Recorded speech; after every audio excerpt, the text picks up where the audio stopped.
Adishakti film की प्रस्तुति।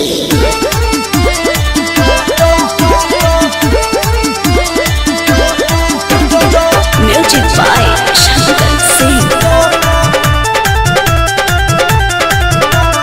साल भर पताहरा से आइल बाबे हमरो मरद खखुआइल बाबे।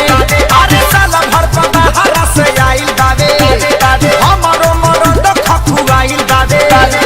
दिनवा में घुसो रहे करे ना शरम, छोड़ता न करे हम सारा ई करम। नैहरों के मिलल हम बनाई के बोलवा पर छोय छोय, बतिया ना बुझेला हमरो गलिमा कर छोय छोय।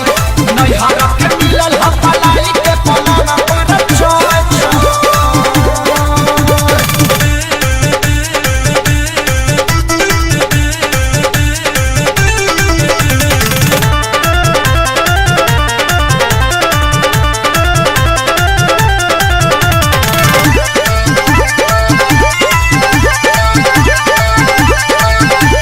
ऐसन करेले राजा जी हमरो लागे के फिर नहीं मिली। धोखे न दिले हमरा के राजा के बाड़ी में पीली, राजा के बाड़ी में पीली।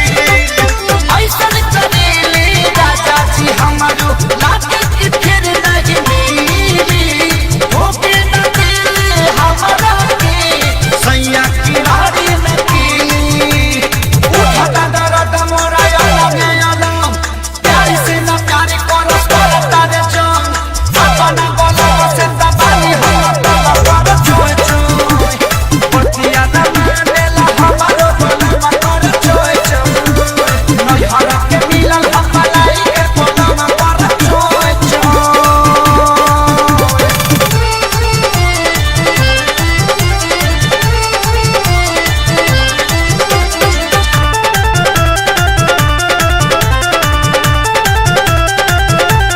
आजा में धाके हमरो बलमुआ हमरा के खूब झक छोड़े ले।